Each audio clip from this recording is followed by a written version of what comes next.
A very good morning to everyone those are watching this video. Today we are going to start a one separate chapter of R.S. Sharma ancient history, that is chapter number 4, that's name is geographical setting. So in this we understand what is the phenomena of emergence of India. Related to this we understand also many geographical terms and how it is separate from the other continent, like a Eurasian plate, and what is the Gondwana island, like this. So why we waste our times, let's come to our agenda. And you please create a one patience and listen very carefully to me, because after listening you have a much more points for your exam point of view, right? So let's start the topic today. The Indian subcontinent emerged as a separate geographical unit some 40 million year ago. कहने का मतलब ये है कि जो भारतीय सब continent है, जो भारतीय यानी कि पेनिनसुला है, वो इमर्ज हुआ अप्रॉक्सीमेटली 40 मिलियन ईयर एगो, एक यानी कि 40 साल पहले, यानी कि एक इमर्ज होकर बाहर आया। Originally peninsula India together with the Antarctica, Africa and the Arabia, South America is considered to have a part of a southern supercontinent called Gondwana land। अगर मैं बात करूं कि हमारा जो इंडिया आज यानी कि एक सेपरेट पोर्शन है, जिसका मैं आपको इमेज दिखाना चाहूँगा, एक 1 मिनट। ये आपको कुछ छोटा सा इमेज दिख रहा होगा, लेकिन मैं इससे एक डिफरेंट इमेज आपको दिखाऊंगा। जो ये हमारा जो इंडिया हम लोग देखते हैं, इससे हमें पता चलता है कि हमारा जो यानी कि भारत का जो यानी कि मैप है, वो बहुत ही यानी कि यूनिक है, और यानी कि 3 तरफ से पानियों से घिरा हुआ है, like eastern direction and western direction and the south direction. It covers the huge water bodies. ठीक है, तो ये वाटर बॉडी से घिरा हुआ है। और अगर देखा जाए in the northern sides, it's covered with mountain that's name is Himalaya. So that's why I can say it's separate from the other continents. And one thing I want to tell you here, which is our how it's separate from the other continents, what is the reason behind it. So मैं आपको ये बताना चाहूँगा। देखिए, अगर आप इस picture को सही से देखते हैं तो इसमें आपको कुछ बहुत सी चीज़ें आपको मिलेंगी, जिससे आपको पता चलेगा आखिरकार ये सच में ये यानी कि जो फिनोमिना है वो इससे ही रिलेटेड है, जो बता रहा है हमें कि आखिरकार कभी ऐसा रहा होगा कि ये एक ही यानी कि कंटिनेंट होगा। देखिए, अगर देखा जाए यहाँ पर ये जो अफ्रीकन यानी कि ये साउथ अफ्रीका जो है, ये कभी कभी इस अगर यानी कि इस शेप से अगर पूरा मिलाया जाए तो पूरा मिल जाएगा, और इस शेप को यहाँ पर लाया जाए तो ये पूरा मिल जाएगा, और फिर इस शेप को अगर इंडिया से मिलाया जाए तो पूरा मिलकर एक सेपरेट यानी कि एक बिल्कुल मिला जुला पार्ट लगभग इस टाइप का हो जाएगा। और जब ये जो छोटी छोटी पीसेस जो अलग यानी कि जो अलग कंटिनेंट हिगर रहे हैं, ठीक है, अलग हट रहे हैं, अगर इनको इधर से इनमें जोड़ा जाए और इस कंटिनेंट को दूर ना हटाकर इसको पास लाया जाए, इसमें जोड़ा जाए, तो यहाँ पर देखा जाएगा कि ये कभी ऐसा था कि ये अफ्रीका और साउथ अमेरिका का पार्ट जो यानी कि इसके बैकवर्ड डायरेक्शन में है, ठीक है, वहाँ पर वो पोर्शन और यानी कि अंटार्कटिका का पोर्शन, ये सारा पोर्शन आपस में अगर मिला दिया जाए तो ये कभी एक ही पार्ट था, जिसे हम लोग गोंडवाना के नाम से जानते हैं। ठीक है, तो मैं वही यहाँ पर बताने की कोशिश कर रहा था आपको। तो वही यहाँ पर लिखा हुआ है कि the southern super continent called the Gondwana land. ठीक है, जो सदर्न सुपर यानी कि जो मैंने अभी बताया साउदर्न डायरेक्शन में जो पार्ट है उसे गोंडवाना लैंड कहते हैं। Earlier Gondwana land together with the northern super continent that is Laurasia comprising north America, Greenland and Europe, most of the Asia north of the Himalaya. कहने का मतलब ये है कि उस वक्त हमारा जो यानी कि हमारा जो ग्लोब था 2 पार्ट्स में डिवाइड था। नॉर्दर्न पार्ट को लॉरेशिया के नाम से जाना जाता था, ठीक है, और जो हमारा साउदर्न पार्ट था उसे यानी कि गोंडवाना के नाम से जाना जाता था। ठीक है, तो जो नॉर्दर्न यानी कि गोंडवाना में कौन कौन से पार्ट्स आते थे? गोंडवाना में हमारे Africa, Arabia, Saudi Arabia, Africa, ठीक है, अंटार्कटिका, और हमारा इंडिया का पार्ट जो है ये सारा इधर आ जाता था साउथ यानी कि साउथ डायरेक्शन में। और अगर देखा जाए लॉरेशिया में हमारा यानी कि जो पार्ट्स थे वो हमारा नॉर्थ अमेरिका, ठीक है, और उसके बाद ग्रीनलैंड जो ऊपरी पार्ट है मैं अभी आपको दिखाऊंगा, ठीक है, ग्रीनलैंड, और उसके बाद हमारा जो है यूरोप है, and most of the part of Asia जो यानी कि हिमालय के नॉर्दर्न साइड में पड़ता है, वो एक सिंगल मास बनाते थे, जिसे यानी कि हम लोग पेंजिया के नाम से भी जानते हैं। ठीक है, ठीक है। Then the Gondwana and the Laurasia become separate unit. वो एक क्या हुए, एक धीरे से यानी कि गोंडवाना जो था वो अलग, और यानी कि लॉरेशिया, ये दोनों यानी कि एक सेपरेट यूनिट बन गए due to the tectonic movements. Tectonic movement अगर मैं बताऊं तो ये एक ही ज्योग्राफिकल टर्म्स है। टेक्टोनिक मूवमेंट ये होती है कि हमारी धरती जो है, यानी कि जो हमारी पृथ्वी है, उसमें बहुत सारी यानी कि प्लेट्स होती हैं। कभी ये प्लेट इसके ऊपर यानी कि ऐसे इस टाइप से प्लेट्स होती हैं, इस टाइप से प्लेट्स होती हैं, तो कभी ये प्लेट इसके ऊपर चढ़ जाती है, तो कभी ये प्लेट इसके ऊपर चढ़ जाती है। कभी कभी क्या होता है, ये प्लेट दूर हट जाएंगी, तो ये जब ये प्लेटें दूर हटेंगी तो ऐसा हो जाएगा एक कंटिनेंट दूसरे कंटिनेंट से दूर हट जाएगा। तो इसका जो रीजन होगा, एक कंटिनेंट अगर यहाँ पहले दोनों आपस में थे, अब क्या होगा, दोनों के बीच में गैप आ गया, और ये गैप कोई छोटा मोटा नहीं, इसमें लगभग बड़े यानी कि बड़े बड़े देश समा जाएंगे, तो इतना बड़ा गैप, यानी कि बड़े बड़े महासागर इतना बड़ा गैप करके चले जाते हैं। तो ये सब उन्हीं के कारण हुआ है, टेक्टोनिक प्लेट के कारण। Different part began break away from the Gondwana land. बहुत सारे ऐसे पार्ट्स जो यानी कि गोंडवाना लैंड से अलग चले गए, giving rise to the separate geographical units including the peninsular India. India भी यानी कि अलग हो गया, और धीरे धीरे उसने एक अलग यानी कि यूनिट का नाम रखा उससे, जिसे यानी कि हम लोग इंडिया के नाम से आज जानते हैं। This process began 225 million year ago. ये लगभग जो प्रोसेस हुआ, यानी कि बिखरने की जो प्रक्रिया हुई, टेक्टोनिक प्लेट मूवमेंट जो यानी कि हुआ, मूवमेंट जो हुआ इन डिफरेंट रीजन्स में, वो लगभग 225 मिलियन ईयर एगो हुआ, और जिसमें हमारा जो यानी भारत जो था वो 40 मिलियन ईयर एगो यानी कि हमारे गोंडवाना लैंड से अलग हुआ, सेपरेट हुआ। ठीक है, बीकम अ सेपरेट यूनिट। ठीक है, India moves north and join the Eurasian continent. India जो था यानी कि नॉर्थ में यानी कि मूव किया, और यूरेशियन कंटिनेंट को उसने ज्वाइन कर लिया। Some time between 58 to 30 million year ago, ये यानी उस तरफ था, यानी कि कभी ऐसा हुआ कि ये यूरेशियन प्लेट को उसने ज्वाइन किया था लगभग 37 साल एगो, लेकिन बाद में यानी कि क्या हुआ, 40 साल एगो यानी कि ये साउथ डायरेक्शन में आ गया, और इस टाइप का पोर्शन यानी कि आज जो हमें जो शेप देखने को मिलता है वो इंडिया का इस तरीके से मिलता है। In comparison to the earlier dates, India's Himalayan boundary is very young. अगर देखा जाए अदर माउंटेन्स के कंपेरिजन अगर किया जाए, तो इंडिया की जो हिमालय की जो यानी कि बाउंड्री है, जो हमें यानी कि नॉर्थ डायरेक्शन से जो यानी कि ठंडी ठंडी हवाएं आती हैं, उससे जो रोकती हैं, तो वो अगर देखा जाए तो हमारे लिए जो हिमालय की जो बाउंड्री है बहुत ही नई बाउंड्री है। ठीक है, जो हमारी साइबेरियन हवाएं आती हैं, Siberian cold winds which comes from the northern direction, like from USA and then most part of the our polar region which gives the lot of coldness, so our Himalaya protect us from that particular winds। तो मैं कह सकता हूँ ये हमें उनसे बचाता है। The uplift of the Himalaya टूक प्लेस इन 4 phases। कहने का मतलब ये है कि जो हमारा जो हिमालय जो अपलिफ्ट हुआ, उसने यानी कि 4 phases में यानी कि बढ़ा। ठीक है, the last and the final uplift took place in the Pleistocene epoch in 2 million year ago, right.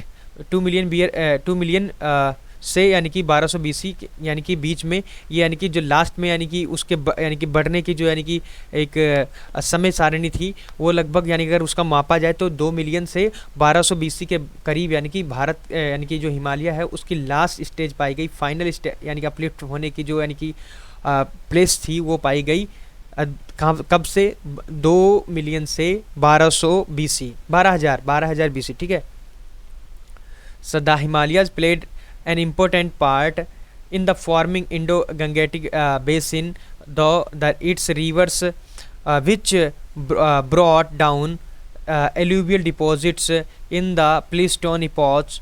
कहने का मतलब ये है कि हिमालय जो है हमारे यानी कि भारतीय अर्थव्यवस्था, भारतीय एग्रीकल्चर के लिए बहुत ही इंपॉर्टेंट रोल अदा करता है, क्योंकि जो गंगेटिक यानी कि अगर देखा जाए जो ये फॉर्म कर यानी कि बहुत ही अच्छा रोल यानी कि अदा करता है इंडो गंगेटिक बेसिन के लिए, क्योंकि बहुत सारी रिवर्स जो हैं यानी कि वो क्या करती हैं, लाती हैं अपने साथ अलूवियल डिपोजिट्स। मतलब बहुत ही अलूवियल डिपोजिट्स का मतलब ये होता है कि वो कहने का मतलब ये है कि यानी कि बहुत सी ऐसी उपजाऊ मिट्टी जो हमारी एग्रीकल्चर के लिए बहुत ही अच्छा है, वो लेकर हमारे लिए यानी कि हमारे नीचे की तरफ आती हैं। The Indian subcontinent is as large in area as Europe. कहने का मतलब ये है कि इंडिया का जो कंटिनेंट है इतना लार्ज है कि जैसे माना जाए यूरोप का जो यानी कि यूरोप विदाउट एशिया, अगर यानी रसिया, यूरोप को अगर देखा जाए विदाउट रसिया के अकॉर्डिंग, विद टोटल एरिया अगर देखा जाए इंडिया का वो कितना, सॉरी, कहने का मतलब ये है कि India subcontinent is as large in area as Europe. जैसे यूरोप लार्ज है, ठीक है, अगर उसको यानी कि हटा दिया जाए रसिया से, विद टोटल अगर उसका यानी कि वो एरिया देखा जाए हमारे भारत का, वो चार यानी कि 42,002,500 स्क्वायर किलोमीटर के अराउंड यानी कि पाया जाता है। ठीक है, तो कहने का मतलब ये है कि 42,02,200 यानी कि 2,500 स्क्वायर किलोमीटर के करीब पाया जाता है। The sub continent is divided into 5 countries.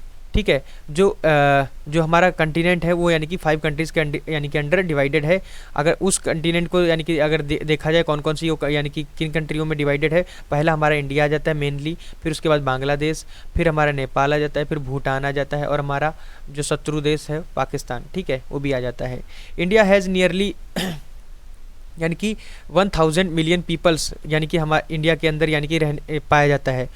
It is 28 states and even union territories including the national capital territory of Delhi. कहने का मतलब यह है हमारे देश में 28 यानी कि क्या बोलें, हमारे देश में 28 यानी कि स्टेट्स हैं। ठीक है, और उसी में यानी कि हम लोग इंक्लूड करते हैं हमारी नेशनल कैपिटल, जो जिसमें यानी कि लेजिस्लेचर पाया जाता है, territory of union territory, that's name is Delhi, it's our capital.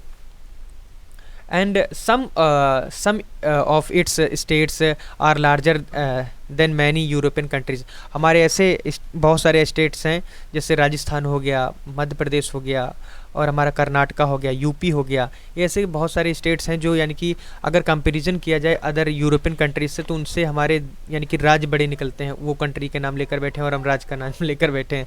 कभी कभी ऐसा यानी कि हंसी वाली बात हो जाती है। Role of the monsoon.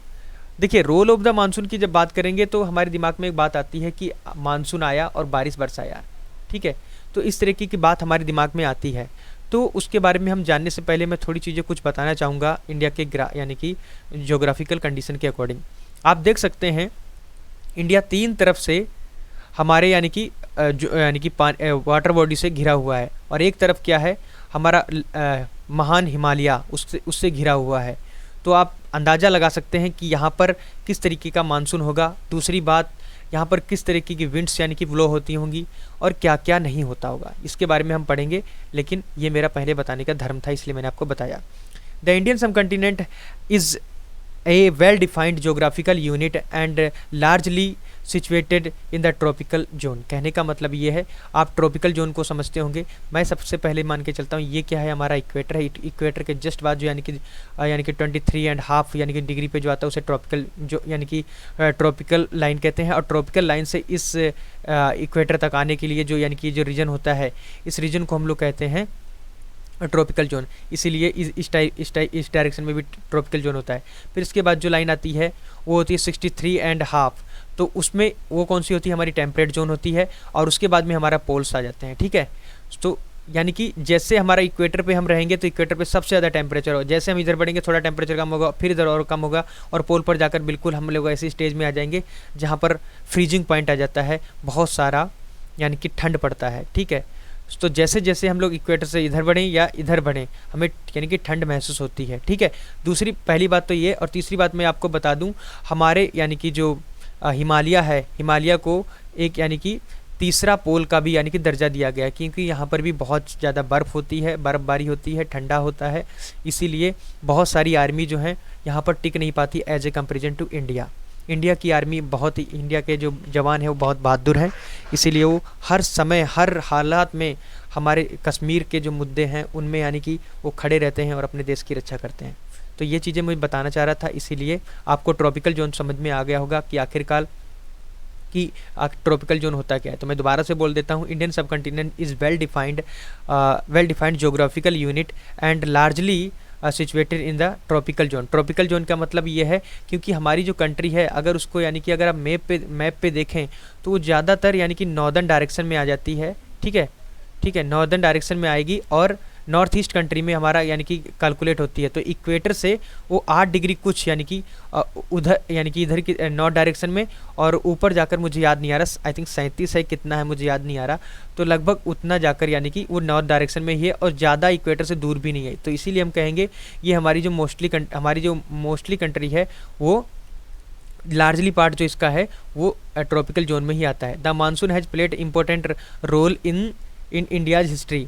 जो मानसून है वो इंडिया की हिस्ट्री में बहुत सारा रोल अदा करता है, क्योंकि देखिए यहाँ पर हमारे देश को कृषि प्रधान देश भी बोला जाता है, क्योंकि यहाँ की जो एग्रीकल्चर है अधिकतर मानसून पे डिपेंड करती है। जब बारिश होती है तभी हमारी फसल होती है।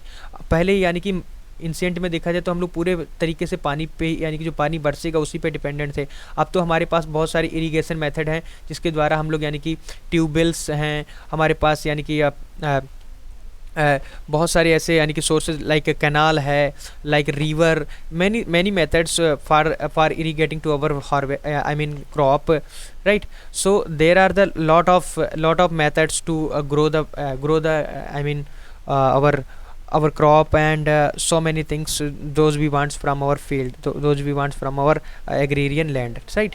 So monsoon played an important role in the Indian history.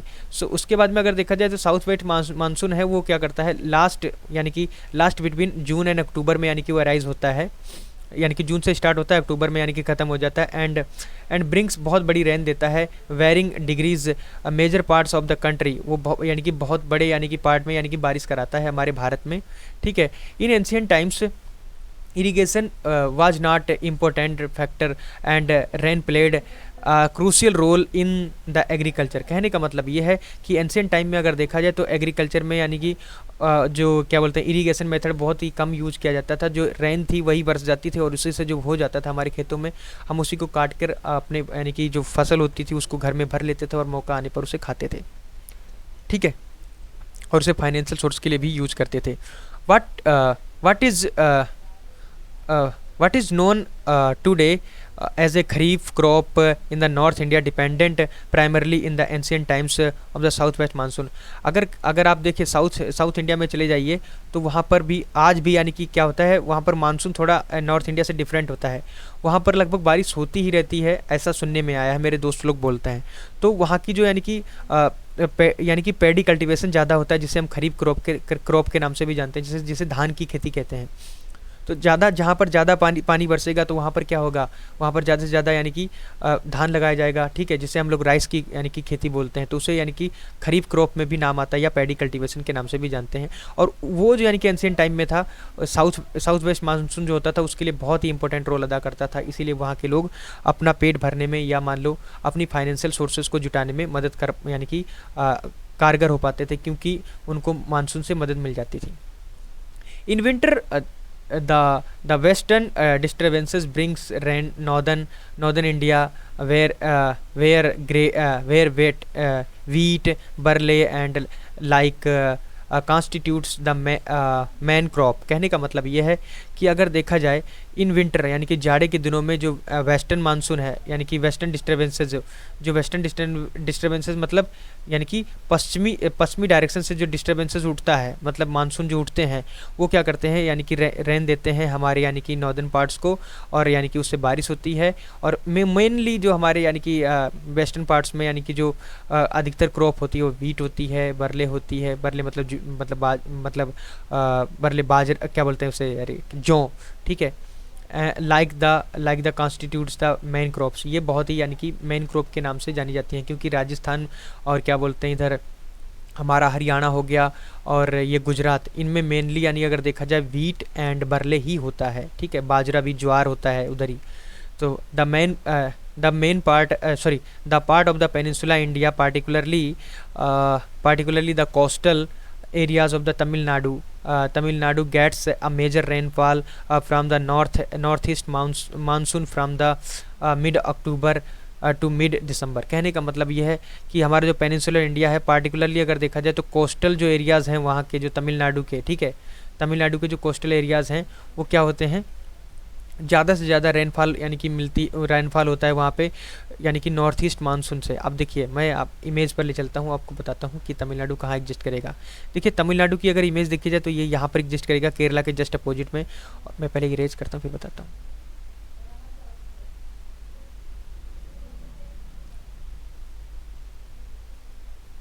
ठीक है, ये लगभग यानी कि ये यहाँ पर हमारा केरला पड़ेगा, और ये जस्ट इस इधर देखा जाए तो तमिलनाडु एरिया है। तो नॉर्थ ईस्ट, नॉर्थ हमारा इधर हो गया, नॉर्थ ईस्ट हमारा इधर हो गया। तो इस तरफ से जो यानी कि जो हमारे मानसून्स आएंगे, यानी ये जो यानी कि मानसून्स आएंगे, यानी कि हवाएं जो आएंगी, यानी कि यानी कि क्या बोलते हैं उसे, यानी कि विंड्स जो आएंगी इधर से, वो हमारी सहायक होंगी कोस्टल एरियाज़ में ज़्यादा से ज़्यादा पानी बरसाने में। ठीक है, तो इसलिए जो यानी कि अक्टूबर से और दिसंबर के बीच में ज़्यादा से ज़्यादा यहाँ पर बारिश होती है हमारे तमिलनाडु में। तो इस वक्त ये जो दिसंबर का जो महीना चल रहा है, इस वक्त वहाँ पर यानी कि विदरी सीजन चल रहा है। ठीक है, once the direction of the monsoon was discovered some time around the first century. कहने का मतलब ये मानसून जो टर्म्स है और मानसून के बारे में जो खोजा गया, उसे लगभग माना जा रहा है कि जो फर्स्ट सेंचुरी एडी थी तब, यानी कि बिफोर क्राइस्ट नहीं, बिफोर यानी कि before birth, after birth of the Christ, यानी कि एडी, एडी के बाद, यानी कि एडी की जो फर्स्ट सेंचुरी थी उसमें यानी कि ये खोजा गया कि मानसून भी कोई चीज़ होता है जो हमारी एग्रीकल्चर के लिए बहुत ही इंपॉर्टेंट रोल अदा करता है। Century traders sailed with the south west monsoon from west Asia and the Mediterranean area.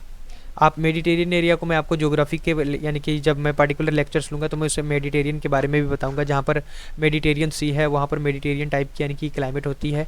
और बहुत चीज़ें मुझे बतानी पड़ेंगी, क्योंकि आप अभी यहाँ ये समझिए कि कोई मेडिटेरियन टाइप की यानी कि क्लाइमेट होती है, इतना समझ के चलिए। ठीक है, वरना आप कन्फ्यूज़ हो जाएंगे, हिस्ट्री से हम ज्योग्राफी में चले जाएंगे। ठीक है, so came India and south east, they returned westward with the arrival of the northeast monsoon. कहने का मतलब ये है कि जितने भी मैं कहाँ पर था, हाँ, ट्रेडर सेल्ड, जो यानी कि ट्रेडर्स थे वो सेल्ड करते थे with south west monsoon from west to Asia in the Mediterranean C.